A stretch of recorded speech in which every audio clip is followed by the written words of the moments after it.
জয় গুরু। Bear the man whose God is in the sky. ওইসব মানুষ থেকে দূরে থাকো যার ভগবান আকাশে। তাহলে কি? তাহলে ঈশ্বর বা ভগবান সর্বত্রই বিরাজমান, তিনি নিজ হৃদয়ে অবস্থান করিতেছেন। ইহা আমার কথা নয়, ভগবান শ্রী ঠাকুর অনুকূলচন্দ্র এবং তার আচার্যদেব তিনি বলার চেষ্টা করেছেন, বোঝানোর চেষ্টা করেছেন যে দেব মন্দিরেই ভগবান, দেবতা, ঈশ্বর বিরাজ করেন। এটা ভুল কথা, সর্বত্রই তিনি বিরাজমান। তাহলে মন্দির কি প্রয়োজন? তাহলে বোঝেন যে মন্দিরের প্রয়োজনীয়তা, যে বাতাস সর্বত্রই আছে, ফ্যান তারপরেও আমরা ইউজ করতেছি কি কারণে? বেশি বাতাস পাওয়ার জন্য।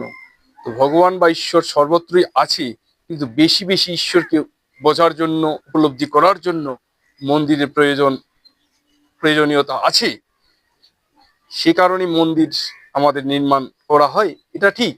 কিন্তু অপরপক্ষে ঈশ্বরের অস্তিত্ব নিজ হৃদয়ে উপলব্ধি করতে হয়, এবং কি সাধু সঙ্গে ঈশ্বরকে বেশি বেশি পাওয়া যায়, সে কথা স্পষ্ট অক্ষরে বোঝাতে চেয়েছেন নারদীয় পুরাণে।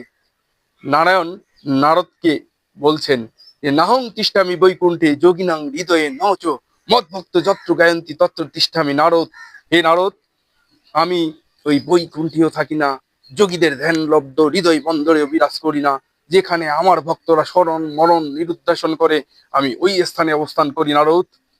মানে যেখানে আমার ভক্তরা, মানে তার ভক্তরা তাকে স্মরণ করে, মনন করে, নিরুদ্দেশন করে, অর্থাৎ সৎসঙ্গ সাধুসঙ্গ এই সব স্থানে তিনি বেশি অবস্থান করেন। সবচেয়ে মোস্ট ইম্পর্টেন্ট যে নিজের ভিতরে যে ঈশ্বর আছে, সেই উপলব্ধি করার জন্য একজন সদ্গুরুর দীক্ষায় দীক্ষিত হতে হয়। সেই সদ্গুরুর দীক্ষায় দীক্ষিত হয়ে বিশ্রাম প্রতিনিয়ত মননের মধ্য দিয়ে, ধ্যানের মধ্য দিয়ে, মাঝরাতে 40 থেকে 50 মিনিট ধ্যান করার মধ্য দিয়ে তাকে বা তার চৈতন্য সত্তাকে নিজের ভিতরে আগে জাগরিত করতে হবে। তাহলেই যে তিনি আমাদের ভিতরে আছেন, এই উপলব্ধি বা এই চৈতন্য শক্তি জাগ্রত হবে।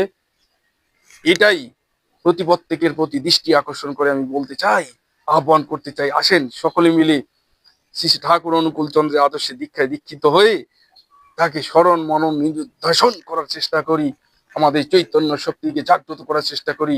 এই প্রত্যাশা প্রার্থনায় সবাইকে আনন্দিত